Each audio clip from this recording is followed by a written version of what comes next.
E se o produtor rural brasileiro aguardava uma oportunidade para conseguir realizar negócios que fossem mais atraentes, que fossem mais interessantes do ponto de vista da rentabilidade, pode ser que as tempestades, essa neve, até que esteve até nevasca nos Estados Unidos, pode ser que ela tenha aberto realmente uma situação melhor para a comercialização aqui no Brasil.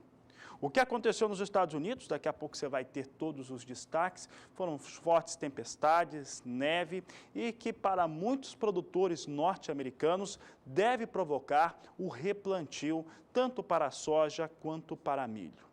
Na questão do milho, o mercado norte-americano talvez não influencie tanto assim o brasileiro. Mas no caso da soja, sim. No caso da soja, isso já representa uma situação diferente para os fundos de investimento que não estavam fazendo negócios e agora eles iniciaram um procedimento de compra muito mais intenso desde essa segunda-feira, por conta dessa situação climática norte-americana. O que eles estão fazendo? Tentando se garantir, através dos contratos de mercado futuro na Bolsa de Chicago, o abastecimento da oleaginosa. E mesmo que esse clima venha a se resolver nos próximos meses lá nos Estados Unidos, a verdade é que nós tínhamos no Brasil uma safra a 16-17 travada no aspecto de comercialização, pouca gente vendendo, aguardando os valores subirem. E esses valores já vinham tendo uma escalada de alta na última semana. E, consequentemente, com o Chicago subindo, como subiu nesta última segunda-feira, e também o dólar, que vai mantendo uma estabilidade muito mais para o campo positivo, ou seja, em elevação, devemos ter, sim, um destravamento da comercialização aqui no Brasil para a soja. Pode ser essa, se não a luz no final do túnel, pelo menos um primeiro sinal de que possa ter uma comercialização de soja no Brasil que não fique tão ruim quando pensamos nos custos de produção da temporada. Falando um pouquinho mais agora a respeito do que aconteceu nos Estados Unidos neste último fim de semana, a previsão de clima instável foi confirmada. Houve registro de chuva forte e tempestade na região do cinturão agrícola dos Estados Unidos, onde há uma grande produção de milho, o chamado Corn Belt. Houve também registro de geada e neve no estado do Kansas, que fica localizado bem no centro dos Estados Unidos. De acordo com agências internacionais de notícias e também consultorias agrícolas, essa situação deve resultar em atraso no plantio da soja e do milho e até em casos de replantio das duas culturas. Essa virada do tempo no último fim de semana nos Estados Unidos trouxe reflexo imediato para a cotação das commodities na Bolsa de Chicago. Soja e milho abriram a semana, nessa última segunda-feira, registrando ganhos expressivos na comparação com o fechamento da semana passada. Acompanhe com a gente na tela agora o fechamento para as cotações da soja e do milho na sexta-feira, dia 28 de abril, e esta segunda-feira, 1º de maio. A soja para entrega em maio saiu de um fechamento de $9,44 por bushel na última sexta e fechou essa segunda a $9,59 por bushel.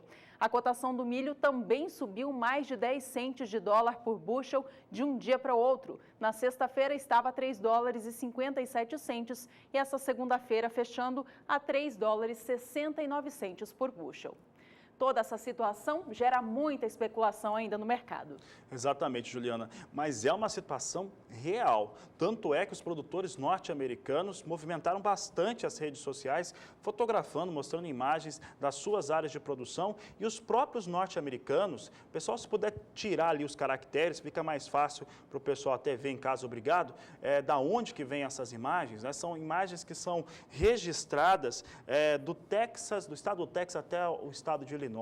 Foram fortes chuvas com casos de nevasca, caíram principalmente sobre áreas de produção de trigo, que a gente acaba não comentando muito, Juliana, mas também, aí, principalmente, atingindo as áreas de produção de milho e soja.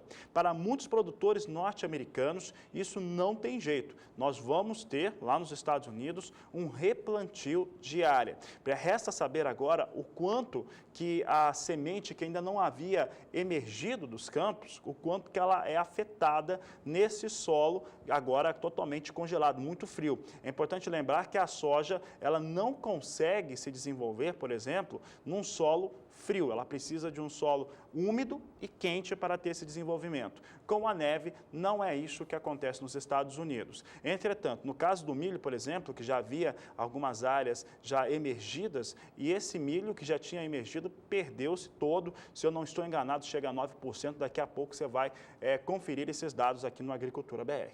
Bom, vamos continuar falando desse assunto agora então, já que ele impacta tanto assim no mercado internacional dos grãos, afeta também aqui no Brasil. Vamos saber com a Nadiara, da Sumar Meteorologia, como que o clima deve se comportar daqui para frente nos Estados Unidos. Boa tarde, Nadiara. Olá, boa tarde a todos que nos assistem. Durante o final de semana, fortes tempestades atingiram o meio oeste americano. Isso por causa da passagem de uma frente fria, que a gente até observa aqui nas imagens de satélite a formação desse sistema, que trouxe, além de fortes tempestades, também uma intensa onda de frio. Por isso que alguns estados, além de inundações, também foram afetados por ocorrência de geada e até de neve, como foi o caso de Kansas. Outros estados, como Missouri, Illinois e Indiana, são afetados principalmente pelas inundações que devem provocar replantio, especialmente do milho, que está mais avançado com plantio, mas também de algumas áreas de soja que já iniciaram o plantio. E esse alerta de tempestade continua pelo menos até amanhã. Ainda há previsão de chuva forte, com índices que podem ultrapassar 70 milímetros, pelo menos até esta quarta-feira. E como as temperaturas estão baixas, há risco que essa precipitação venha na forma de neve, então ainda pode trazer danos para alguns estados produtores. À medida que a semana vai passando, especialmente até o final de semana, a chuva se desloca mais para leste e aí o risco para tempestades fica mais concentrado aqui sobre a costa leste americana. Então, pelo menos até o final de semana, diminuem as tempestades sobre o meio oeste. As madrugadas vão continuar bem frias, tem previsão de mínimas variando de 3 a 5 graus em algumas áreas produtoras. E é claro que as áreas mais elevadas podem ter temperaturas mais baixas e é por isso que ainda há um pequeno risco aí para a ocorrência de nevascas nesses próximos dias. No decorrer do segundo período, entre os dias 7 e 11 de maio, então nesta segunda semana do mês de maio, a expectativa é que as tempestades diminuam sobre o meio oeste. A expectativa é apenas de alguns episódios bem isolados de baixos volumes de água que não devem trazer transtornos para as atividades de plantio. A temperatura ainda segue baixa, mas principalmente mais ao norte do cinturão produtor de grãos, com temperaturas que ainda podem chegar a 1 grau. Mas em grande parte das áreas produtoras a temperatura já varia em torno dos 8 graus ou até um valor acima. Então, para este mês de maio, a tendência é que, apesar desses fortes temporais do início do mês, a tendência é que a chuva diminua no decorrer das próximas semanas e as temperaturas voltam a se elevar gradativamente nesses próximos dias.